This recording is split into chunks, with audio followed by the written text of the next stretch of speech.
Recap Ethiopia is finally here with the second season. We're back with a new look and a fresh way of telling stories.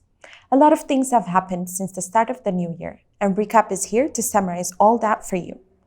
We hope you stay with us. I'm Wangel Tammena, and this is Recap Ethiopia.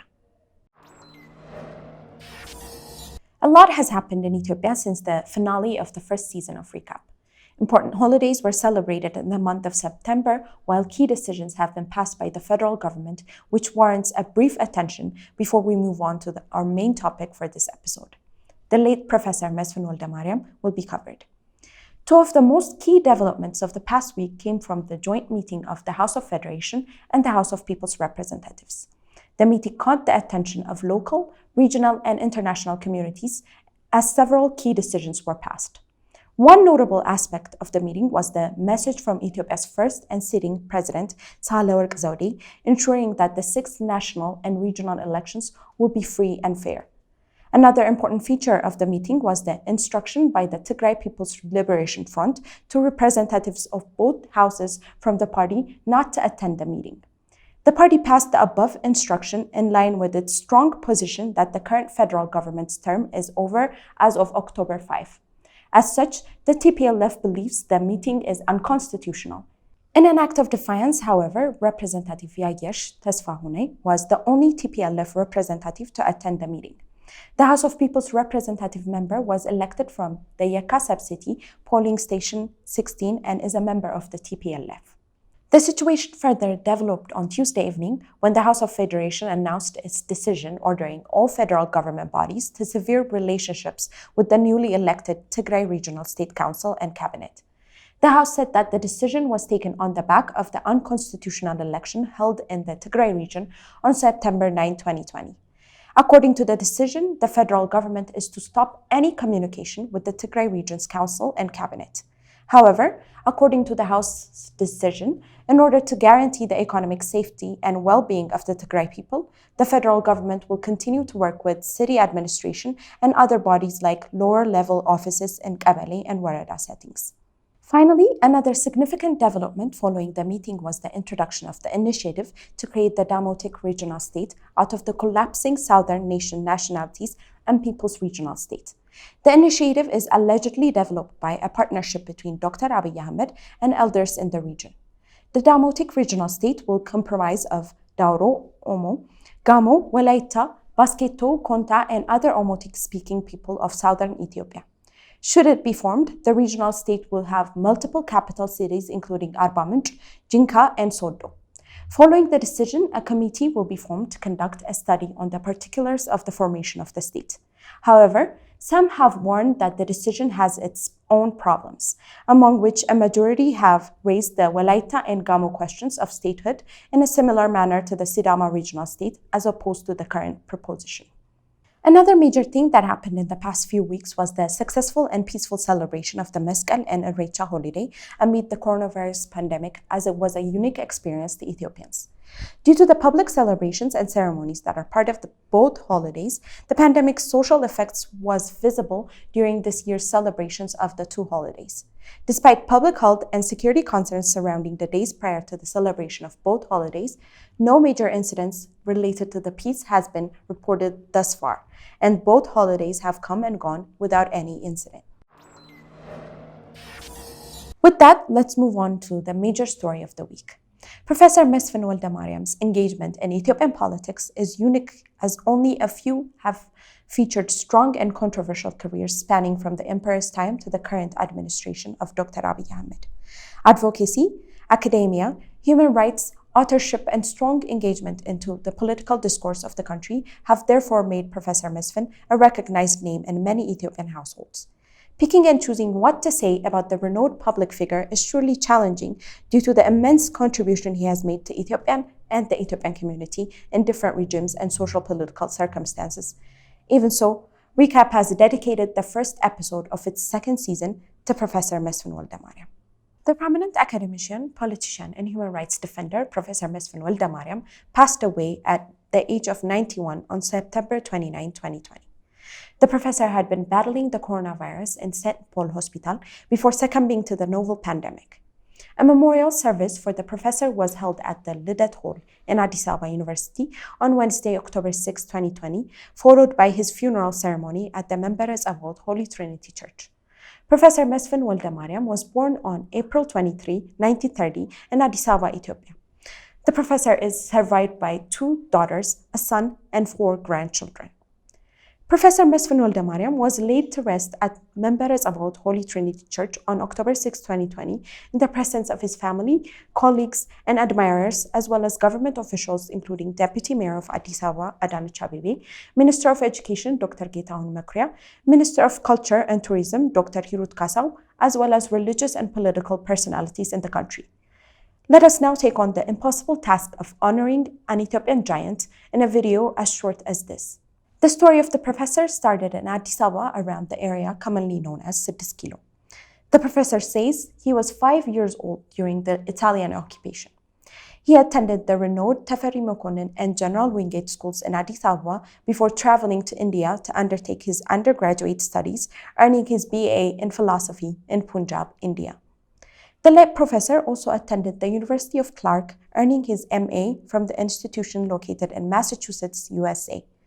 According to a retrieved publication on Clark University website, in 2003, the professor was asked to remain at Clark University but refused by saying, "I have so much that I want to transfer to Ethiopia. I am impatient." The professor was also a student of the Ethiopian Orthodox Tewahedo Church, receiving his ordination as a deacon of the church in 1945. The professor's journey in the defense of civic rights started during his time in the United States. He was strongly affected by the civil rights movements of the Black community during the period. On multiple occasions, the professor challenged the oppressive rules and regulations against the Black community and then returned to Ethiopia with this important exposure to the defense of rights and how to go about it. Upon returning to Ethiopia, the professor joined the mapping and geographic institutions, but he later transferred to the Addis Ababa University College because of his passion for academia. The university is where it all started for the controversial public figure. Among the highlights of the professor's years in the university during the emperor's reigns is his involvement in the student parade that supported the ousting of the emperor by a faction of the Kubur Zabenya in 1960, during which the professor was seen in the streets with his students. In the 1960s and 70s, the university space was one of the key political spaces of the country. There is no better example to depict this than the late professor's story. During the famine in both Tigray and Wello, the professor played a key role in unmasking the neglect of the emperor and the provincial leaders of the country. During the Tigray famine, the professor traveled to Adigrat to collect information and shared such information with the emperor upon his return to salvage support for the people in crisis in the region. However, the manner in which he exposed the Wello drought showcased the professor's grasp of advocacy and activism.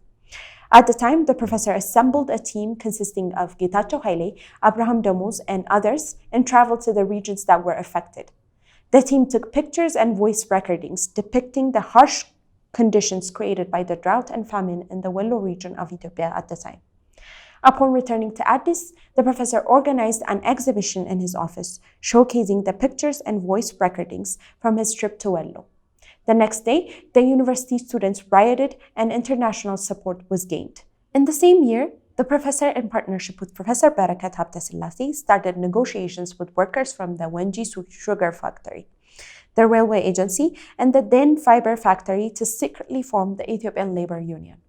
However, because Professor Barakat outed the secret plan to the emperor, the professor's plan did not see the light of day. On top of that, the professor was exiled to lead the Gimra Auraja. He returned shortly before being exiled again to head the Gimbi Auraja after speaking at the student conference held in the Africa Hall in 1972, where he said, "Ethiopia does not have a government. Ethiopia has a share company." Despite refusing to go, the professor accepted the exile after being detained for not accepting the emperor's decree. Then came the Derg. In the council that was created to pass judgments on high officials within the emperor's administration, the professor was selected to be the chairperson of the council. There exists a mixed narration of the role that the professor played during his chairmanship of the council. While some believe he famously told the military government, "መሳሪያው በእጃችሁ ነው, ምን ትጠብቃላችሁ?" which is used by the critics of the professor that claim he passed the judgment leading to the killing of the 60 high-level officials of the emperor by the Derg regime. The professor vocally denies these allegations, claiming that it was a decision taken by the military government independent from the council. The council's independence was in question as the transitional military junta wanted to involve in the discourse surrounding the high-level imperial officials. This led to the military government to pass the decision to execute the 60 officials independent of the council's knowledge. Near the end of the 70th year Derg reign, the professor received his professorship, after which he retired from academia. His political career, however, would continue throughout the APRDF's regime, as well as the recent introduction of the Abiy's administration. The professor was part of the meeting between late Ethiopian Prime Minister Meles Zenawi and current Eritrean President Isaias Afewerki in London at the helm of the creation of the Ethiopian Federation, where he voiced concerns of erecting a federation based on ethnic identity to the future leaders of the two East African nations. Shortly after the APRDF took office, the professor created the Ethiopian Human Rights Council in 1984, marking one of the key contributions of the professor to Ethiopian politics and human rights discourse. The professor led the integral institution until 1995. It was a unique and immensely important organization that Professor Mesfin has created. Professor Mesfin later turned his attention towards politics. In 2001, the professor formed the Qeste Damena Party in collaboration with Dr. Birhanu Nega and Dr. Shimelis Tekle Tzadiq. The plan behind forming the new party was to bring together opposition parties and compete in a relatively equal footing with the strong APRDF in the 2005 elections. The initiative then grew to form one of the most strong proponents of the APRDF in its 3 decades in power. The Coalition for Unity and Democracy, better known as the Qinijit, however, as the election approached due to the internal quarrels, the professor left the party before the 2005 election kicked off. Despite this decision to not participate in the 2005 elections, Professor Mesfin was arrested in relation to the 2005 elections and the riots that followed, the results which were contested by the CUD for being a rigged election. The professor was sentenced to life in prison by the APRDF regime before being released after 2 years. The struggle continued with the formation of Unity for Democracy and Justice Party, with current chair of the National Electoral Board of Ethiopia, Birtukan Mideksa. He left the party shortly because of internal disagreements amongst its members. This concluded the political career of the professor in a political party setting, as Professor Mesfin did not return to the formal party-based politics after that. This, however, was not the end of the political career and influence of the professor. He continued to release books and articles around the political and socio-economic status of the country, as well as preserving an active social media presence throughout his career until his death on the evening of September 29, 2020. The professor engaged with the younger generation using social media platforms despite his age, as can be attested by his posts that he consistently shared until his death. Professor Mesfin Woldemariam has written several books and several articles that have received immense recognition locally as well as globally. Some of his most controversial writings include Agatuni, which was an autobiography of the professor, and Mekshef in the Ethiopia, which contests the validity of recording of Ethiopian history. The charismatic public figure has received the Heinz R. Pagels Awards in 2006 and the Lifetime Achievement Award from the Democracy for Ethiopia Support Group in Australia in 2014. He also received the Ethiopian Human Rights Defenders Awards in 2019 from Defend the Defenders organization, upon which he reportedly said, "There's no better acknowledgement of one's efforts than the one from close friends," after receiving the award. The prominent figure, Professor Mesfin Woldemariam, will be truly missed. Recap Ethiopia from Addis Zeybe extends its condolences to the professor's family, friends, and loved ones.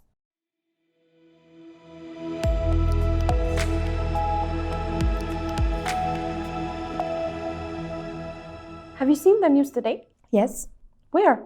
At Addis Zeybe. Like, share, and subscribe for more.